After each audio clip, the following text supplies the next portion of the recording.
고팡세입니다. 구약성경의 첫 번째 책 이름이 창세기라는 것은 누구나 알죠. 제네시스. 창세기는 모든 것의 시작입니다. 우주의 시작, 지구의 시작, 땅과 바다의 시작, 인간의 시작, 가정의 시작, 불행하게도 죄의 시작도 있습니다. 그래서 창세기 제일 마지막 장, 마지막 절 26절이죠. 50장 26절에 보면은 마지막입니다. 요셉이 110세 죽음에 애굽에서 입관하였더라 하고 끝이 납니다. He was placed in the coffin. 너무 억울합니다. 황당합니다. 한때 태초에 천지를 창조하실 때 그 황홀하던 것, 축복의 시간은 어찌하여 이렇게 관 속으로 들어가는 것으로 끝이 났을까? 속상한 일이죠. 그건 왜냐하면 중간에 창세기에 죄의 시작이 있었고 죄의 삭선 사망입니다. 죽음이란 말이죠. 그렇다면 모든 사람이 커핀 정말 입관이 되는데 이 죽음의 길에서 벗어날 길이 없을까? 구약성의 두 번째 책인 출애굽기가 답을 합니다. 한 나라, 즉 이스라엘이라는 나라를, 유대민족을 통해서 죽음에서 살아나는 길은, 구원의 길은 그림자로 보여준 겁니다. 그래서 출애굽기는 그 자리에 있으면 죽는다. 400년 동안 계속해서 종살이하고 노예 생활하면서 죽음으로 끝났지 않느냐, 커핀으로 끝났지 않느냐, 앞으로도 계속 죽을 것이다, 노예 생활에서. 그러면 어떻게 해야 되느냐? 그 장소에서 나와라, 애굽에서 출애굽하라. 여기 답입니다. 엑스도스. 출애굽한다는, 애굽한다는 좀 탈출하는 것은 분리를 말합니다. 저들이 무슨 애굽의 군사력에 대항할 수 있을 만한 군사가 있느냐? 아닙니다. 그것도 없습니다. 저들이 무슨 폭동을 일으키는가? 아닙니다. 될 수가 없습니다. 반란할 수도 없습니다. 전혀 불가능한 일입니다. 거대한 애굽의 힘 앞에 말이죠. 그래서 강하신 하나님 여호와 신에게 의지하는 것이죠. 그를 믿고 순종하는 것이죠. 그로 인해서 탈출이 가능해졌습니다. 인간은 스스로 탈출할 수가 없습니다. 하나님께서 탈출시켜 준 것, 그게 은혜입니다. 출애굽은 하나님의 은혜입니다. 애굽을 탈출 못한다는 것은 애굽에서 분리되지 못하는 것이고, 분리되지 못하는 것은 거룩하지 못하고, 거룩하지 못하는 것은 죄의 커핀으로 끝나는 것이란 말이죠. 그런 의미에서 출애굽은 구원의 길이기도 합니다. 엑스도스가 그 말이죠.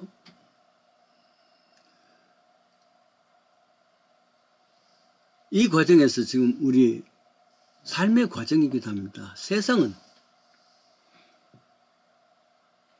세상은 모든 것의 끝이 입관하였더라 끝이 납니다. 입관했다는 건 죽음의 끝이 났단 말이죠. 그러면은 그 죽음의 도성에서 탈출해 나와야 되는 것.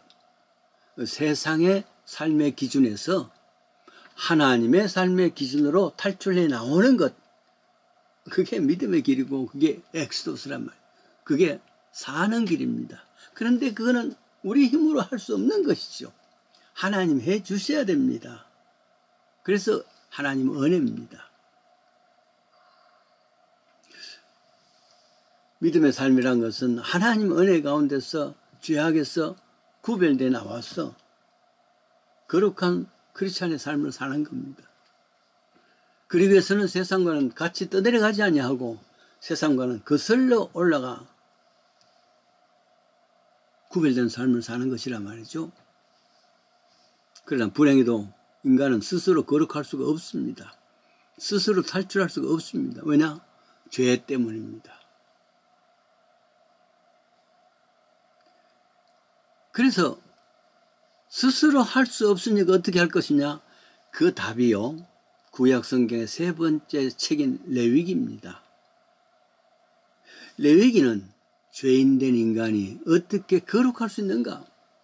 거기에 대한 답이란 말. 그 답은 뭐냐면은 희생 혹은 희생 제물, 피 흘림 이런 겁니다. 그래서 구약 성경 세 번째 성경 읽어보면은 온통 희생 제물, 동물이 죽어가는 거, 피 흘리는 이야기입니다. 왜 피를 흘려야 되느냐? 이런 이야기가 있습니다. 1600년대에 영국에서 종교 개혁이 일어나지요. 올리브 크롬웰이 장군이 또 앞장서서 전쟁을 일으키기도 합니다. 그런데 올리브 크롬웰 장군이 휘하여 한 장교가 명령에 따르지 않다가 수많은 부하들을 죽음에 몰게 됩니다. 크롬웰은 바로 그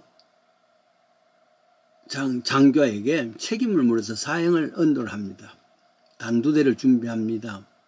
그리고 저 대사원에서 종소리가 울리면은 목이 달아나는 겁니다. 그런데 시간이 되었는데도 불구하고 종이 울리지 않습니다. 크롬웰은 부하에게 확인해 보냈습니다. 보고를 한 것은 이런 이야기입니다. 종탑에 갔더니만은 틀림없이 종을 울렸습니다. 종치기가. 그러면 거대한 그 종 소리가 온 런던에 다 퍼져야 되는데 전혀 없단 말이죠. 대신에 바로 그 죽음을 당할 수밖에 없는 사형 언도 받았는 장교의 예인이 피투성이할 때서 그 종탑 아래 떨어졌단 말, 죽었단 말. 왜냐하면은 사형 언도를 받은 장교의 애인은 너무 억울하고 너무 안 됐단 말이죠. 그래서 크롬웰 장군에게 청원을 합니다. 호소를 해봐 소용없습니다. 의회에 가서도 호소를 했습니다. 소용이 없습니다. 마지막으로 가서 사원의 종탑 종직에게 사정합니다. 종을 치지 말아 주십시오. 애원해서나 그것 또한 소용이 없습니다. 결국 그 애인은 여인의 몸으로 겨우겨우 종탑까지 올라와서 종루에 올라가 종알을 붙잡았습니다. 종치기는 그 여인이 그쪽에 있는지도 모르고 시간이 돼서 정확하게 종을 쳤습니다. 거대한 종이 울려야 되는데 그 종은 여인의 몸을 친 것이죠. 그래서 보통 종소리는 땡그랑하고 전 런던 시가지를 들려야 하는데 안에서 퍽 소리만 들리는 겁니다. 그리고는 주위에 종소리는 들리지 않습니다. 거대한 종탑은 종알이 여인이 몸을 사정없이 찢었습니다. 결국 매달려 있다가 몸이 부서지고 더 이상 피투성이 돼서 종루 바닥에 떨어져 죽은 것입니다. 이 사실을 전해들은 대장 크롬웰은 사형 준비를 해둔 장교를 용서하고 생명을 살려줍니다. 이때 장교가 살았는 것은 전적으로 애인이 희생되었기 때문입니다. 이를 성경적인 언어로서는 여인은 바로 속죄물이 되었고 대속자가 됩니다. 피 흘리는 희생양이 됩니다. 그녀의 죽음으로 인해서 그의 애인인 장교는 생명을 살린 겁니다. 레위기는 바로 사형당해야 될 인간이 죄로 인해서 죽음 존재로, 그러나 양 혹은 소가 대신 죽음으로 말미암아 그 희생양 때문에, 그 제사를 때문에, 속죄 제물 때문에 인간은 죄에서 자유함을 가진다. 그 이야기입니다. 신약 성경입니다.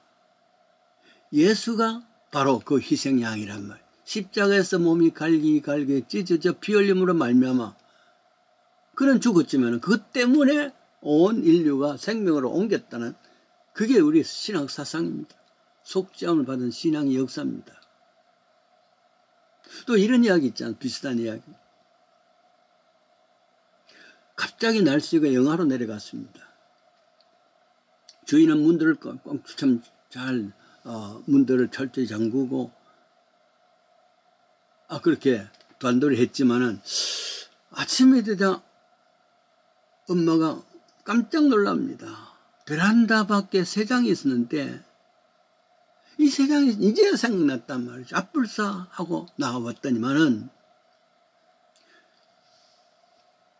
베란다에 있던 새장의 새는 얼어 죽어 있습니다. 가슴이 덜렁 내려앉죠. 그래서 어미새를 잡았더니만은 이거 보세요. 어미새 밑에 새끼 2마리가 꼬물꼬물 아직 살아있는 것입니다. 추위에 어미새는 꽁꽁 얼어 죽었지만은 어미새 가슴에 그 남아있는 그 온기를 통해서 새끼 새들이 살아났단 말이에요.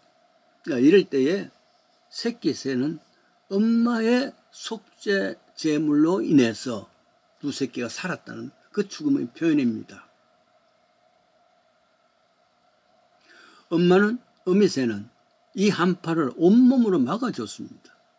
저 꽃같이 십자가에서 죽음의 모든 신을 막아주신 예수님, 그 이유입니다. 그것이 은혜입니다. 어미새가 대신 하나님이 이 땅에 오셔서 직접 어미새가 되셔서 온 인류의 죽음을 막아준 것, 그게 십자가의 은혜입니다. 이 은혜를 가질 수 있다면, 이 은혜를 정말 믿을 수 있다 그러면은 우리가 이 땅에 사는 삶이 전혀 다릅니다. 그렇지 않으면은 십자가와 하나님과 은혜를 팔아서 사는 삶에 불과한 것입니다. 어미새가 되어서 그 추위를 몸으로 다 죽음을 감당함으로 우리가 살았다는 그 사실에 대해서 감사하면서 그 은혜의 삶을 살아가십시다.